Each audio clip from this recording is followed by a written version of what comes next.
Welcome to Booksnap. Today, we'll be talking about the book Friends, Lovers, and the Big Terrible Thing, a memoir by Matthew Perry. Before we begin, make sure to subscribe to the channel to stay updated on the latest summaries.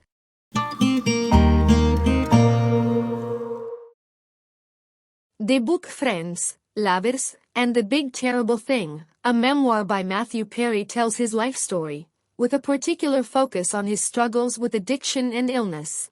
Perry describes his experiences with intense physical pain and his long battle with alcohol and drug addiction. He recounts his days in a sobriety center in California and his life as a professional patient, emphasizing his fear of being alone and his tendency to turn to drugs and alcohol. In the book, Perry also talks about his professional success, including his role in Friends and earning $1 million a week. But he admits that these achievements did not resolve his underlying issues. He openly discusses his relationships and struggles with self-esteem, revealing intimate details about his life and thoughts. The book includes anecdotes about his childhood, such as solo plane trips as a child and being raised by a single mother. Perry talks about starting to drink at the age of 14 and how his addiction became more serious over time. The narrative follows his life through ups and downs, including the struggle to stay sober and numerous relapses. The actor describes his daily life in Los Angeles, hanging out at the Formosa Cafe with friends like Hank Azaria and Craig Bierko. He describes his obsession with fame and women, and his growing alcohol problem, highlighted by an episode where he felt compelled to drink heavily during a night out with friends. Perry then talks about his first encounter with Hank Azaria and their bond. He recounts how his career began with multiple roles and how his desire for fame was fueled by a sense of inner emptiness. He describes his role in Second Chance and his subsequent career path. The narrative continues with reflections on his attraction to Valeria Bertinelli and his role in Sydney. Perry tells of his crush on Bertinelli and a shared kiss, which proved to be fruitless. He then talks about his return to nightlife and alcohol abuse, and his friendship with David Cressman, Craig Bierko, and Hank Azaria, with whom he shared the desire for fame. This story continues with anecdotes from his time in Los Angeles, including a trip to Las Vegas and his experiences with gambling and prostitutes. He talks about how his lifestyle habits negatively impacted his career, nearly leading him to bankruptcy. Finally, Perry describes how he was cast in Friends, almost missing the opportunity due to another TV project.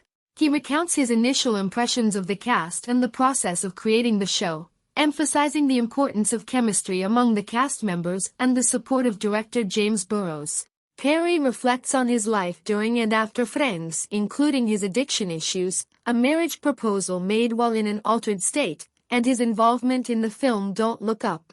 After the success of The Whole Nine Yards, Matthew Perry found himself in a paradoxical situation.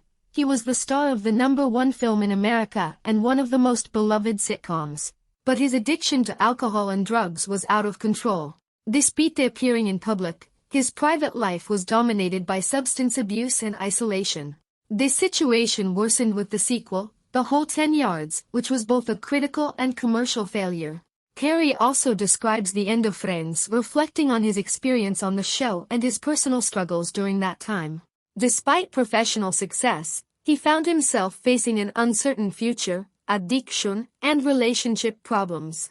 After the end of Friends, he found himself without a clear direction, struggling with loneliness and addiction. At a critical moment in his life, Perry had a mystical experience while praying for help, during a particularly difficult period of his addiction. This experience led him to a 2-year period of sobriety, during which he tried to change his approach to life and relationships. During this time, he entered into a relationship with a younger woman, breaking his usual pattern of non-committal relationships.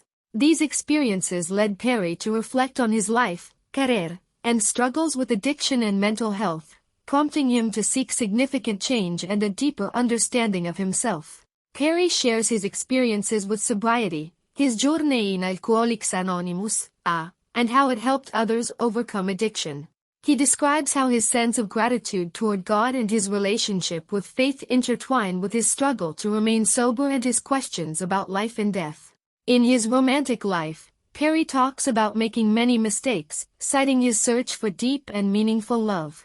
He shares stories of past relationships, especially with a woman named Laura, and his attempts to manage relationships with both Laura and another woman, Rome, simultaneously.